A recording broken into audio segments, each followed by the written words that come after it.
Il pleut, c'est la fête à la grenouille, mais ça ne va pas nous empêcher de dérouler ce troisième épisode sur les traces de Jean-Baptiste Carpeaux. On se retrouve ici devant la maison espagnole et devant le buste disparu d'une œuvre incontournable de Jean-Baptiste Carpeaux. Il s'agit de la jeune fille à la coquille que vous pouvez voir ici sur cette représentation. Une jeune fille coiffée d'un coquillage très célèbre pour le sourire qu'elle arbore. Si vous me suivez depuis le début, vous savez que Jean-Baptiste Carpeaux est l'artiste préféré de Napoléon III et de sa femme Eugénie. Eh bien, sachez que Eugénie a fait l'acquisition de cette œuvre, La jeune fille à la coquille, et de son pendant masculin, le pêcheur napolitain. Mais savez-vous également que le plus beau sourire arboré par cette sculpture est en fait le sourire d'une Valenciennoise qui a été un peu l'inspiration d'autres sourires que l'on retrouve dans la sculpture de Carpeaux et qui est un peu le portrait féminin qui l'a inspiré. Cette jeune fille, cette jeune Valenciennoise, elle se nomme Anna Foucart et je vous propose d'aller découvrir la maison qu'elle habitait à Valenciennes.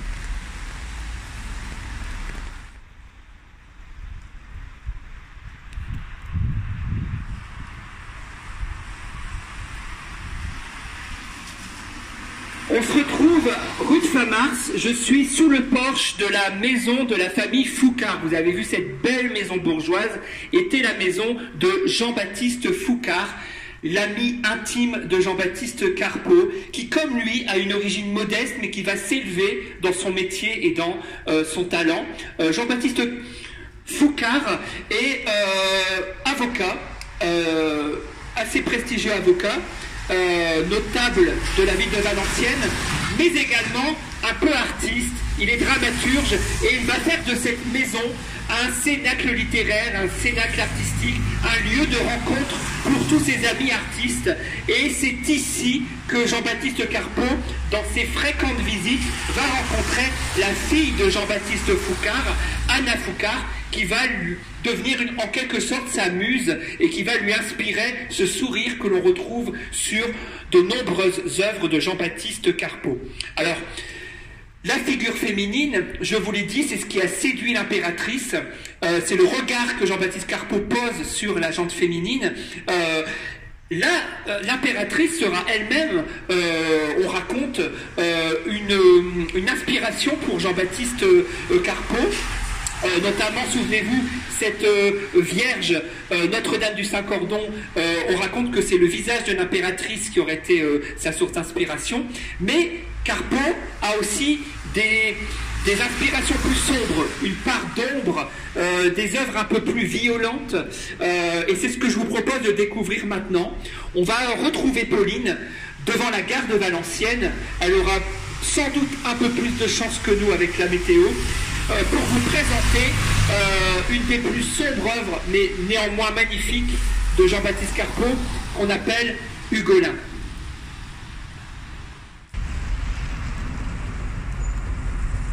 Nous sommes ici devant la gare de Valenciennes, construite au tout début du XXe siècle et reconstruite après-guerre en 1920 à l'identique, comme vous pouvez le constater sur les dates qui sont inscrites sur le fronton du bâtiment. Alors pourquoi je vous présente cette gare aujourd'hui? Parce que ce n'est pas la première gare à être construite ici. Non, il y en a eu plusieurs au XIXe siècle construites en bois. Et c'est par ces gares que partaient nombre de nos artistes valenciennois qui s'étaient d'abord formés à nos académies qui se trouvent pas très loin d'ici au début de la rue Ferrand. C'est l'actuel conservatoire de musique Eugène Boza aujourd'hui. Et ces jeunes artistes ou moins jeunes, partaient par cette gare pour rejoindre la Grande Académie de peinture et de sculpture, la Grande École des Beaux-Arts à Paris. Alors, certains d'entre eux, comme Jean-Baptiste Carpeaux par exemple, qu'on ne présente plus, n'a pas rejoint la Grande Académie, mais ce qu'on appelle la Petite École. Mais peu importe, il a su se faire un nom dans cette école parisienne et il a pu même ensuite partir à l'Académie de France à Rome, à la Villa Médicis, puisqu'il a reçu le fameux Grand Prix de Rome en 1854 et il va y rester pendant 4 ans dans cette Villa Médicis. Alors que va-t-il faire?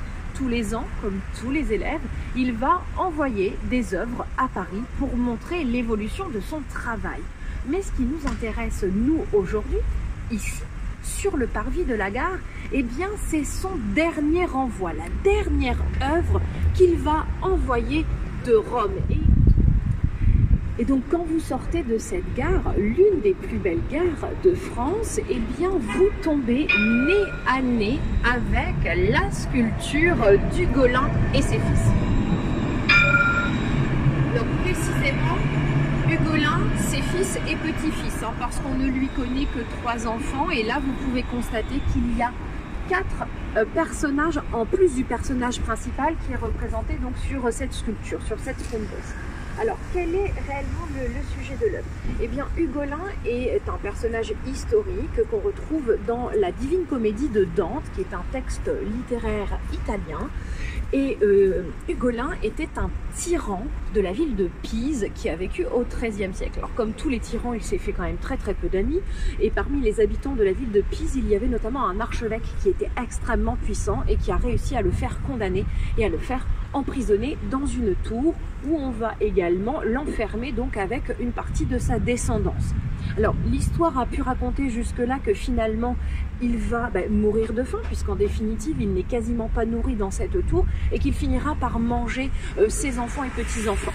Aujourd'hui, on revoit un petit peu le texte et on se rend compte que c'est plutôt de faim qu'il va mourir. Ses pauvres enfants, eux, sont déjà morts avant lui et ce n'est pas la douleur qui le fait mourir, ni l'angoisse de tout ce qu'il a pu faire, mais bien effectivement la faim qui va eh bien, le terrasser finalement.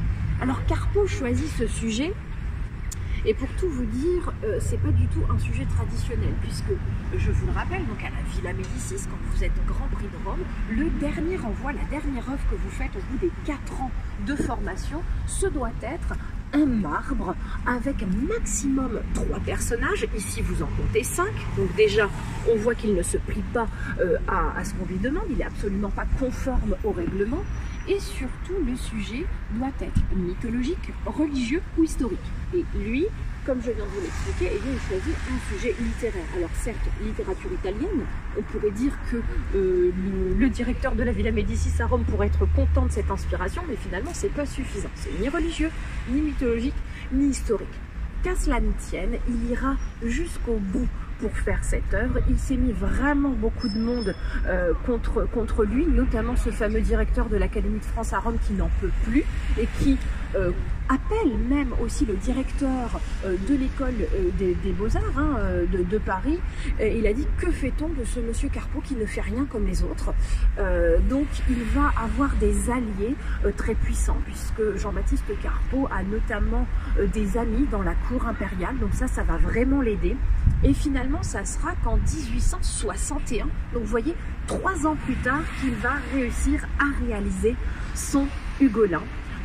Et quand cette œuvre est présentée en fait à Rome, les Romains la trouvent absolument exceptionnelle, et notamment le directeur des musées de l'Académie de France à Rome dira: Monsieur Carpeaux, cette œuvre fera votre honneur et votre nom, et quand on demandera qui est ce Carpeaux, on pourra dire c'est l'homme de l'Hugolin. Donc vous voyez à quel point cette œuvre est extrêmement représentative du travail de Jean-Baptiste Carpeaux.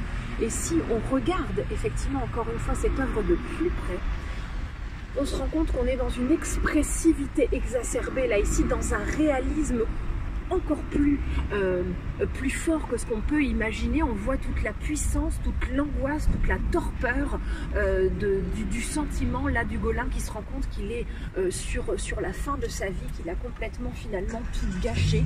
On voit les orteils recroquevillés, on voit les mains également aussi complètement repliées. Et là, on est dans vraiment une représentation des sentiments, de l'expression extrêmement forte. Et c'est ça qui va faire aussi la particularité de Jean-Baptiste Carpeaux dans un siècle, il faut le dire, 19e siècle, je vous le rappelle, où on est plutôt sur quelque chose peut-être de plus classique. Lui, il est vraiment dans un réalisme très poussé et encore une fois, je le répète, une expressivité extrêmement forte. Et pour terminer peut-être, on peut, quand on regarde cette œuvre, penser à une autre sculpture que vous connaissez tous très bien. On voit cet Ugolin avec ce poignet, ce point sous le menton, ce coude sur le genou. Je pense que vous avez reconnu aussi le penseur d'Auguste Rodin, et effectivement on peut penser que Ugolin a aussi fait des petits dans la tête de Rodin, puisque 20 ans plus tard, en 1880, effectivement, il va faire cette sculpture du penseur. Donc vous voyez qu'il a vraiment une forte influence aussi sur les générations qui le suivent. Voilà pour Ugolin et ses fils devant le quartier de la Gare.